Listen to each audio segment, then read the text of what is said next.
السلام علیکم ورحمۃ اللہ وبرکاتہ۔ عزیزان گرامی اور سامعین، آج جس موضوع پر میں کچھ کہنے کی جرات کر رہا ہوں وہ موضوع بہت ہی اہم اور ضروری ہے۔ بات یہ ہے کہ اللہ رب العزت نے ہم سب کو آدم علیہ السلام کے ذریعے سے دنیا میں وجود عطا فرمایا ہے، اور ہم سب جانتے ہیں اس بات کو کہ جب آدم علیہ السلام کو دنیا میں بھیجا تو ساتھ ہی شیطان لعین کو بھی دنیا میں ہمارا دشمن بنا کر بھیجا ہے۔ اور یہ بات قرآن پاک کے اندر جگہ جگہ پر ارشاد فرمائی گئی کہ اِنَّهُ لَكُمْ عَدُوٌّ مُبِينٌ، کہ وہ تمہارا کھلا ہوا دشمن ہے۔ ایک جگہ اللہ تعالی نے فرمایا اِنَّ الشَّيْطَانَ لَكُمْ عَدُوٌّ فَاتَّخِذُوهُ عَدُوًّا، وہ تمہارا دشمن ہے سو تم اس سے دشمنی کرو۔ تو یہ بات واضح ہے کہ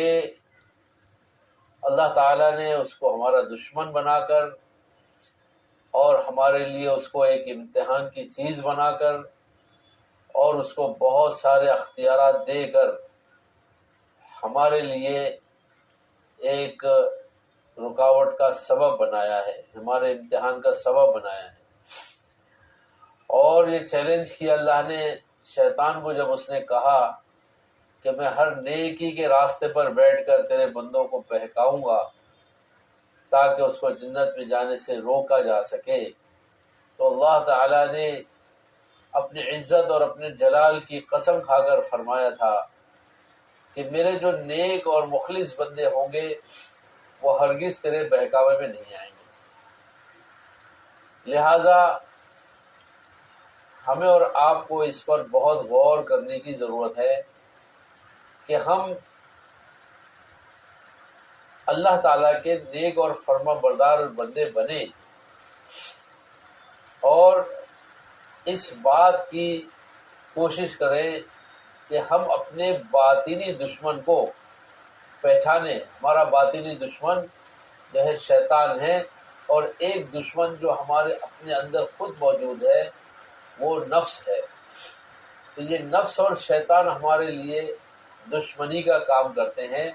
اور یہ دونوں مل کر باہر ایسا ماحول تیار کرتے ہیں جس سے کہ بندہ اللہ کی اطاعت سے رک جائے۔ تو نفس کی خواہشات اور شیطان کے مکر و فریب اور جال میں پھنس کر جو ہے بندہ اللہ کی نافرمانی کرنے لگتا ہے اور اپنے خواہشات نفس کا اتباع کرتا ہے۔ تو آج ہم اپنے اسی دشمن کو پہچاننے کی کوشش کریں گے، کیونکہ ہم اگر لڑائی کے میدان میں ہیں اور ہمیں لڑنا ہے تو ہمیں لڑنے کے لیے اس بات کا التزام کرنا پڑے گا کہ ہم اپنے دشمن کے ساتھ کس طریقے کا برتاؤ کریں۔ یہ بہت اہم اور ضروری ہے، اور اس پر توجہ نہ ہونے کی وجہ سے آج اچھے اچھے لوگ گناہوں کے دلدل میں پھنسے ہوئے ہیں۔ دنیا کی محبت کا تو اندازہ ہی نہیں ہے، اس میں تو اہل علم بھی ہے، اہل عقد بھی، حل و عقد بھی ہے، اہل دانش بھی ہے، اہل فکر بھی ہے،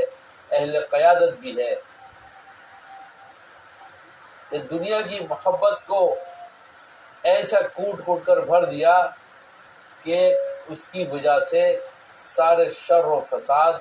ظاہر میں بھی اور باطن میں بھی انسان کے پیدا ہو گئے ہیں۔ اس کی ہم سب کو جو ہے کوشش کرنی چاہیے کہ ہم اپنی حفاظت کریں۔